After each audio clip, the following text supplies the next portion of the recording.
So, put it out to you all in terms of questions, comments for our panelists here.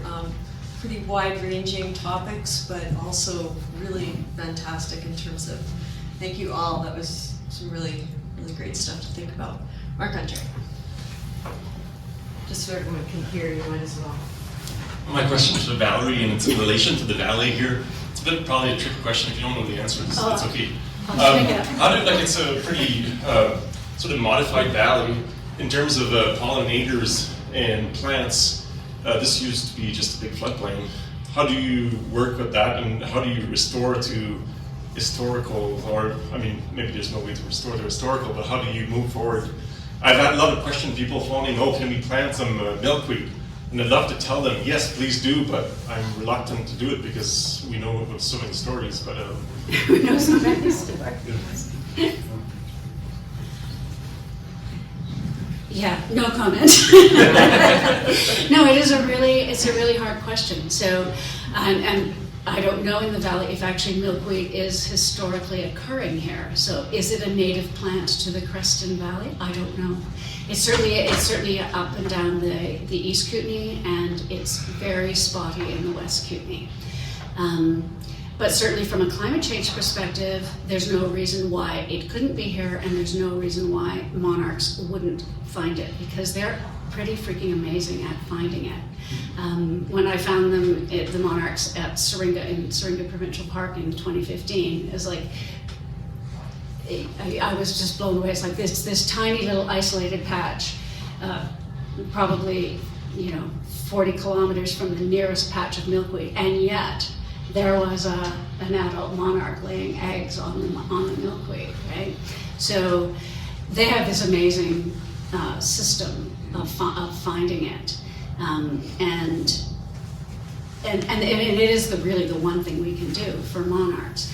But I would really just encourage people to get to know what the plants are that are native to here, and collect a few seeds. So starting with those plants. And there are also, start with the ones that are important to the Tunaha, for example. I talked about spreading dogbane. Tell everyone to plant spreading dogbane. Well, there's lots of it, yeah. There's lots of it, yeah. But there's also the tall dogbane, which grows around here, and it's also used by pollinators, and it's also a traditional First Nations food plant, and not food plant, a fiber plant. And so it's a great plant to use. So get to know your native plants, right? Thanks.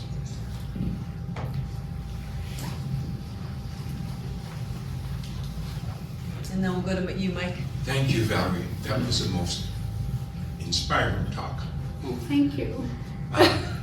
But in this topic, and following on with that, if we look at conservation and we look at the future, isn't it more important to ensure that we have that diversity of plants, that instead of going out and planting milkweed or this one or whatever, that we find ways to let the earth produce its biodiversity, continue to evolve, and I mean, sometimes we have to worry about invasive species, but on a global climate, as we look down the road, that's going to change what's a global species and what's a native species.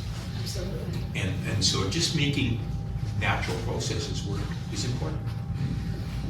Do you want to comment on that? Yeah, no, thank you for that. It's true that we really have to look at what is native to here.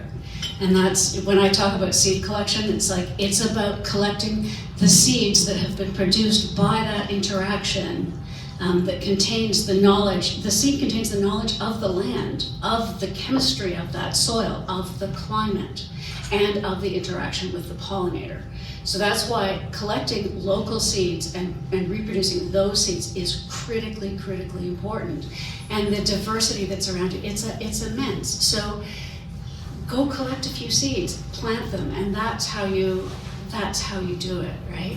Yeah. And and with one of the plants in Rowan's diagram there was deliberately chosen as woolly vetch, which is a tremendously invasive plant.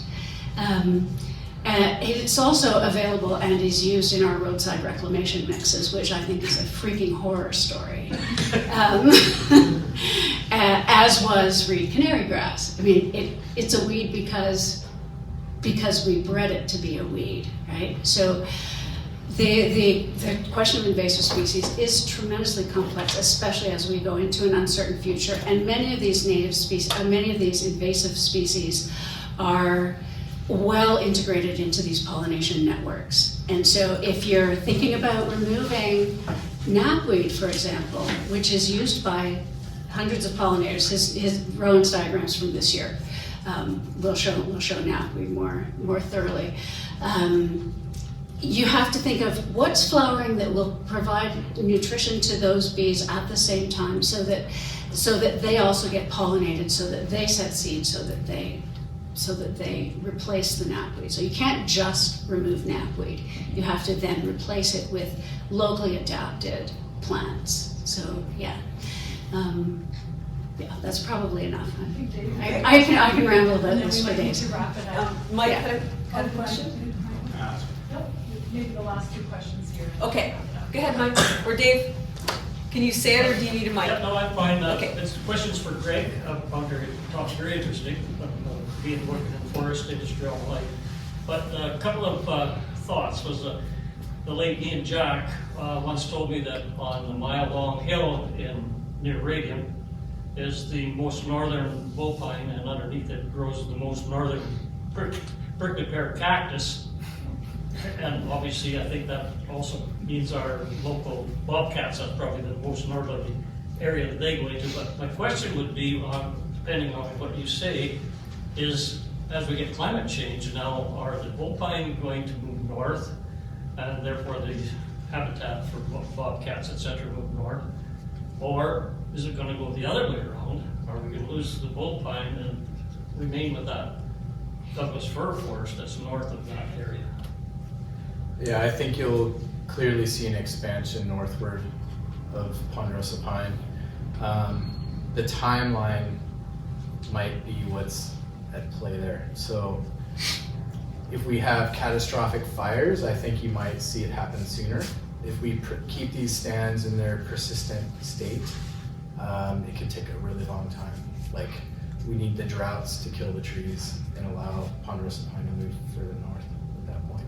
And so the other question, you were saying that Douglas fir is really taken over, but what I'm seeing or observing is that we're getting a lot of die-offs of Douglas fir now. I guess I'm thinking it's from climate change in mammal area, or probably dry rot or in the roots or something.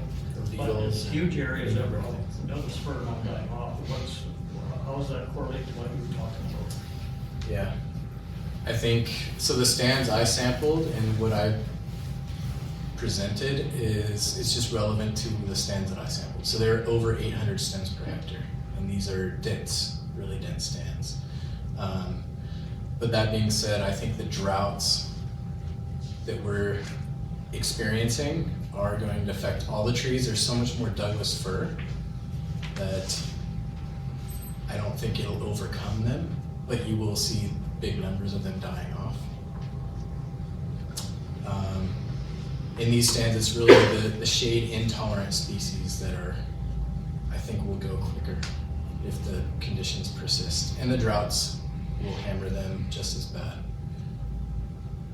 Yeah. Thank you. Mike? I think that's our timer. Okay. A big thank you. Thank to you. the- Thank you all very, very much.